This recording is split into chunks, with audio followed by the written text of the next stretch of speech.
The Tampa Bay Buccaneers snatched defeat from the jaws of victory, allowing a late score in regulation before losing to the Browns in overtime. What went wrong for the Bucs in this one? We break it down right now. Let's go. You are Locked On Buccaneers, your daily Tampa Bay Buccaneers podcast, part of the Locked On Podcast Network, your team every day.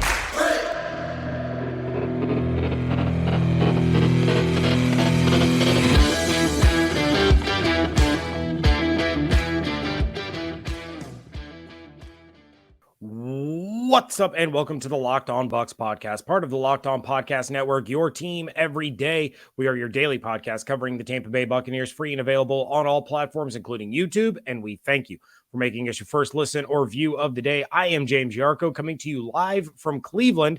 I wish I was coming to you live from the First Energy Stadium, but some logistical snafus caused me to wait till I got back to the hotel. But you can check out everything I'm doing over at SBNationsBucsNation.com. Check out my co-host David Harrison over at BucsGameDay.com. And of course, follow everything on Twitter at Locked On Bucs, at JYarcho_Bucs, and at DHarrison82. Again, we thank you for making Locked On Bucs your first listen or view every day. Today's episode of Locked On Bucs is presented by Prize Picks. Just pick 2 to 5 players, and if they will score more or less than their Prize Picks projection, you can win up to 10 times your money on any entry. First-time users sign up with promo code Locked On and get a 100% deposit match up to $100. That's prizepicks.com.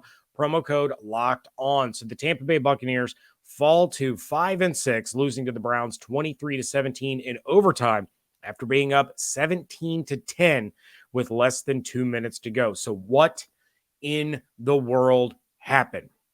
Here are the main issues. The Buccaneers flat out couldn't close out the game. They had held Nick Chubb to 74 yards up until the game-tying drive.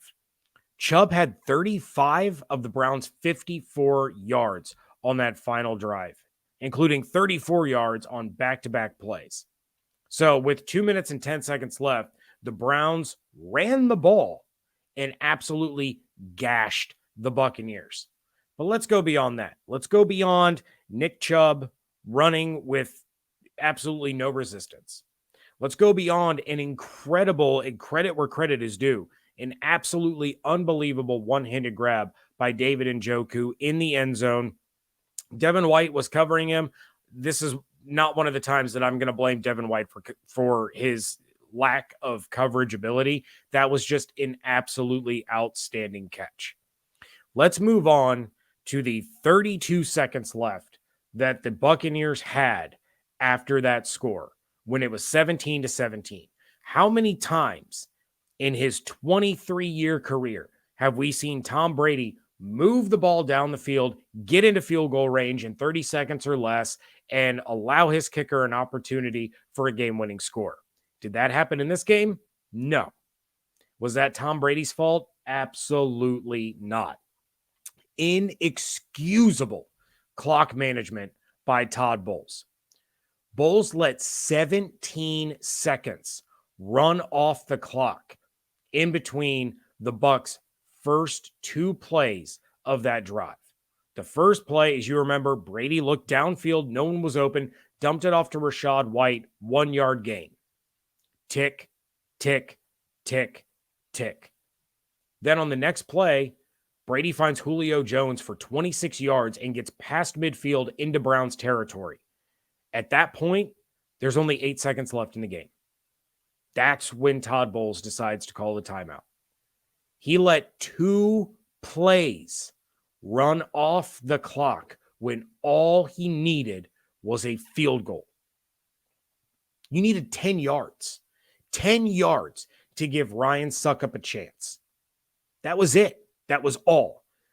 And instead, you choose to go to overtime with timeouts in your back pocket because, as Todd Bowles told us after the game, because they only gained the 1 yard by Rachaad White on that first play, that was it.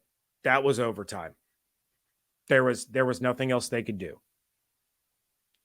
Absolutely inexcusable clock management. This game, for as much as the Buccaneers struggled, and we'll get into some of their struggles coming up in just a little bit, for as much as the offense struggled at times, for as much as the defense struggled on the Browns' last possession of regulation, this game is on the head of Todd Bowles because he didn't give his players a chance to win because he didn't call the timeout.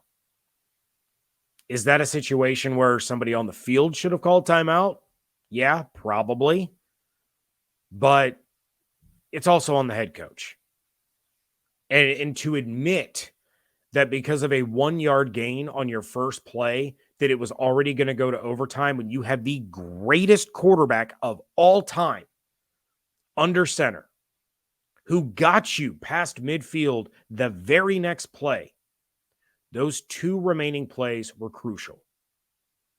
Instead, you have an incomplete pass to Cameron Brate, and you have a failed Hail Mary attempt where Julio Jones tried to go up and get it, couldn't bring it down.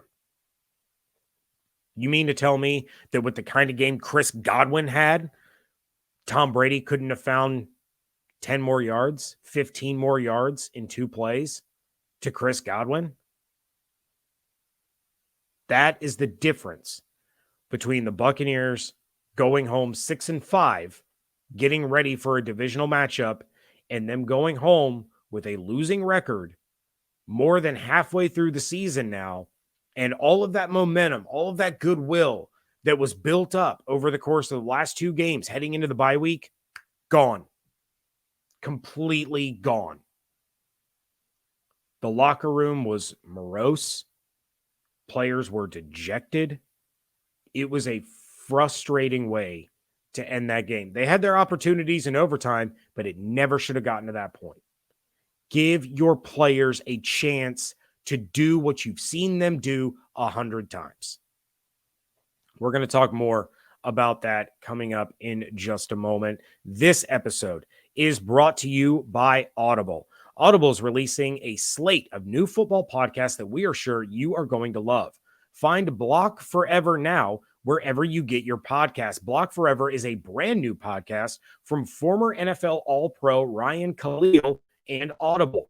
Khalil sits down with star players, coaches, former pros across the league to get real about what happens on the field and behind the scenes in the locker room, during team meetings, and back at the team hotel. Ryan and his guests discuss topics like the player's psyches, sports betting, playing through pain, being a leader, how to deal with combative teammates.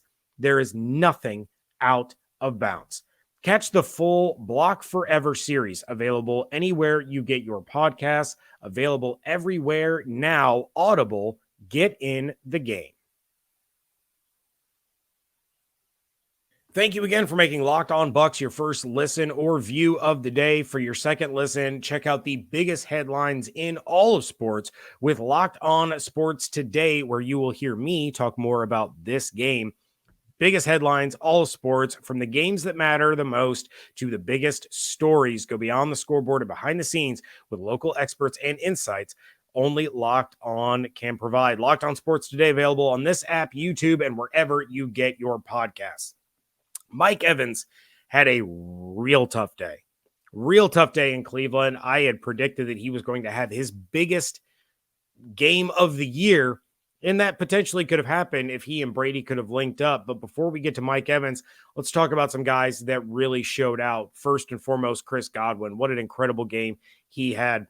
12 receptions, 110 yards, got the first touchdown to tie the game up early on in the game on the Buccaneers' first drive. He was everywhere. Tom Brady was using Godwin to move the sticks, using him to get into the end zone. An absolutely phenomenal performance. I think it's safe to say that Chris Godwin is pretty much back to being 100%. Rachaad White, in the absence of Leonard Fournette, had a really solid day. 64 yards rushing. They were running the ball really effective early on, not so effectively later on in the game, but Rachaad White still finished with over 4.5 yards per carry and contributed an additional 45 yards in the receiving game, averaging 5 yards per reception with his 9 catches. But let's take a look at Mike Evans. 9 targets and only 2 receptions for 31 yards. He got called for the offensive pass interference early on in the game. And then I don't know where the disconnect is happening between he and Brady. Brady was asked about it when we were speaking with him after the game, and he kind of gave the usual canned Tom Brady answer where everybody just has to play better. He needs to make better throws. Some of the throws were off, and Mike Evans had his guy beat a couple of different times. Brady had looked to him deep, 3 or 4 times in this game. One of them in overtime, he was going for it all. And, Evans was, had his guy beat, and the passes just weren't there.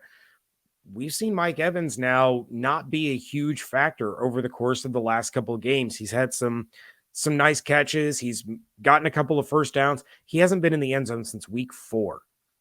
Since week 4, we're talking an 8-week stretch now where Mike Evans has not gotten into the end zone.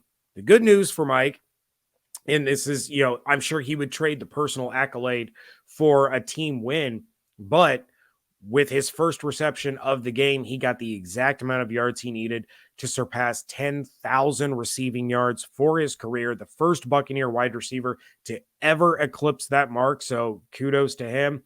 Could have been a whole lot more if some of the passes were there, but that's kind of the struggles, right? The struggles that we've seen throughout the season with this offense. And 4 for 15 on third down, 26.7% on third down is not going to cut it. 17 points is not going to cut it. And we saw a lot of Buccaneers go down with injuries in this game. Antoine Winfield Jr., he had a big hit on Harrison Bryant early in the first quarter, ended up leaving after that drive, was on the sideline for a little while, did come back and play in the second half. Carlton Davis, who had an interception in his hands, hit the ground. The ball came out. He was helped off the field. Looked like an issue with his nose. It looked like they were patching up like the top part of his nose almost up to in between his eyebrows. Obviously, he came back in the game. Jamel Dean, he went down hard on a near interception where the Browns were called for offensive pass interference on that play. He was on the sideline stretching and twisting and working with the trainers, and eventually he got back on the field. And Tristan Wirfs, we're going to talk a lot about Tristan Wirfs coming up in just a little bit, but gruesome injury, very scary moment for the Buccaneers and their fans, having Tristan writhing on the ground in pain. The cart comes out, takes him out of there. We're going to talk about some updates for him in just a little bit. But you're talking about a game with a lot of missed opportunities. A deep ball for Julio that was off the mark. Deep balls to Mike Evans that were off the mark. Carlton Davis dropping 2 interceptions. The Bucs did have a takeaway in this game. It was on a Hail Mary attempt at the end of the first half. Mike Edwards got the interception, but missed opportunities there. But the biggest missed opportunities for the Bucs were converting on third down and the clock management that I talked about with Todd Bowles and how absolutely painfully bad that was. And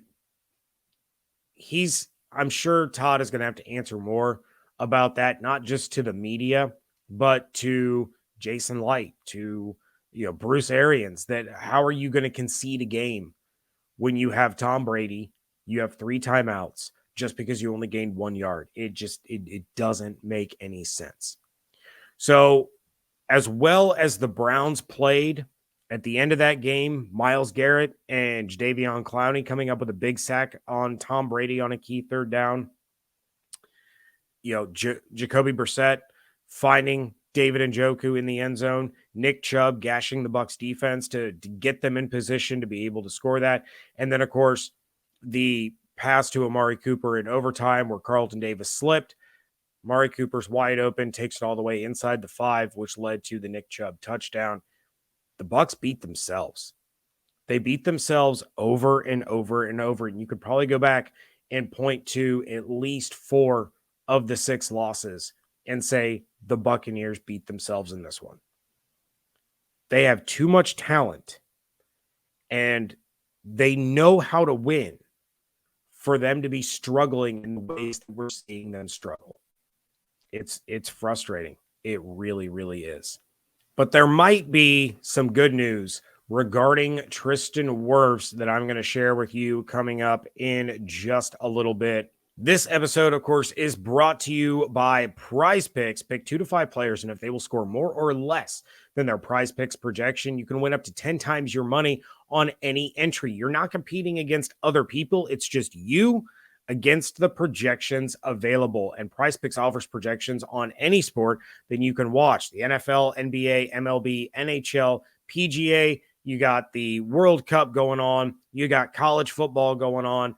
Men's and women's college basketball, cricket, Euro basketball, MMA, and so much more. Safe and fast withdrawals currently operational in over 30 states and Canada. Just download the PrizePicks app or go to prizepicks.com to sign up today and play daily fantasy sports. First-time users can receive a 100% instant deposit match up to $100 with promo code Locked On. If you deposit 100, PrizePicks is going to give you 100. You deposit 50, they'll give you 50. Just don't forget to enter promo code Locked On at sign up for that instant deposit match up to $100. Wrapping things up here on a Monday edition of the Locked On Bucs podcast. And we are going to talk a little bit about Tristan Wirfs. We saw the injury. It was really kind of a freak play, right? There was a Browns defender who jumped up in the air and basically got body slammed directly on Tristan Wirfs' leg. He was down. He was writhing in pain. Very scary scene. We were, in the booth kind of talking about it like this could be major. This could be broken leg. This could be torn ACL. And I had a friend text me and say the broadcast said that the injury was so gruesome that they're not going to show a replay. And that right there, to me, I thought Wirfs' season was done.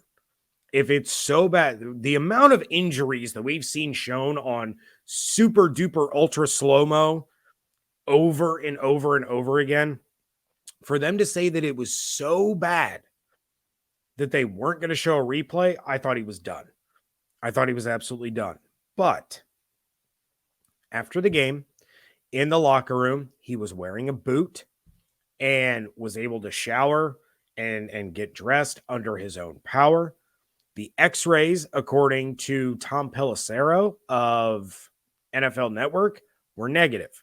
Now, I haven't seen any updates since I got back as far as if they are going to do any additional testing or what the process is going to be, but there's now a little bit of optimism that Tristan Wirfs is not going to miss the rest of the season. He'll probably miss a little bit of time, but he's not going to be out for the rest of the year. Devin White, when he was speaking to the media in the locker room after the game, he said that he believes that Tristan is okay and will be back. Here's the issue. While he is gone, or if more testing is done and it turns out he is going to miss the rest of the year, I realize it's easy to be a Debbie Downer following such a brutal loss. If Wirfs is out, the Bucs are done. Here's the issue that I have with the Buccaneers as they stand right now. They're in the weakest division in the NFL, and they have a clear, very easy path to get into the playoffs. And you guys have heard me say it countless times. All they need to do is get in, because it's not always the best team that wins the Super Bowl. It's not always the best team that gets into the Super Bowl. It's the hottest team. And if somehow these guys can get their heads straight and start to actually put together some momentum and get hot, they stand a good chance in the NFC to at least get to the Super Bowl. Can they hang against Kansas City Chiefs, against a Buffalo Bills? Can they hang against a Cincinnati Bengals? Well, they lost to the Chiefs earlier this year. Don't know about the Bills. We're going to find out about the Bengals here in just a couple weeks. But all you need is the opportunity. Without Tristan Wirfs, it's not happening. Josh Wells stepping in for him, it didn't go well. All right. I like Josh Wells. I think he's a really nice guy. He is not a starting tackle in the NFL. And the offense will go from bad to worse without Tristan Wirfs. So fingers crossed that we continue to get more good news on Monday with some of the follow-ups, some of the additional testing. There's still the outside chance that Ryan Jensen returns at some point. I mean, we're closing in on December here. So if he's going to return, it's going to be sooner than later. If, as I said, if he returns, but you can't afford to lose Wirfs for any kind of extended period. You have the New Orleans Saints who, as bad as they are, they still generate a lot of pass rush. They still frustrate the Buccaneers in a multitude of ways. You can't expect this team to dig themselves out of this hole that they have created. If they lose to the Saints on Monday Night Football and fall to 5-7, all of a sudden the division's back to being wide open again, because it just takes a team getting hot. Could be the Falcons, could be the Sam Darnold Carolina Panthers, or maybe the Saints wise up and start playing Jameis Winston again. This thing is far from over. The Bucs could go on an absolute heater, or they could end up missing the playoffs altogether. Losing Tristan Wirfs for extended period of time makes me think that it would be the latter more so than the former. But there is optimism. There is hope. Keep an eye out on the reports. I will follow up on that on another episode that I'm going to have dropping tomorrow. Once I get back home, once I get back in my studio, I'm going to drop another episode. We're going to talk more about some of the struggles that we saw out of the Buccaneers in this one. And we're going to talk about a noticeably absent player. For an offense that has struggled as much as the Buccaneers has, it was pretty noticeable that one of their better contributors was not seen on the field Sunday in a close game against the Cleveland Browns. But all of that is coming up tomorrow, as well as voicemails.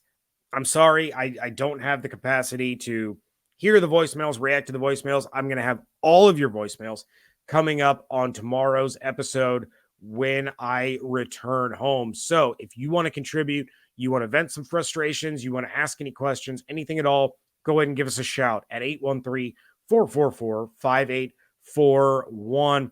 Of course, make sure that you are checking out everything that David is doing over at BucsGameDay.com. Check out my work over at BucsNation.com. And of course, follow everything on Twitter at Locked On Bucs, at JYarcho_Bucs, and at DHarrison82. Hope you all have an absolutely outstanding day. Stay safe, stay healthy, fire those cannons. And we thank you so much for joining us right here at Locked On Bucs.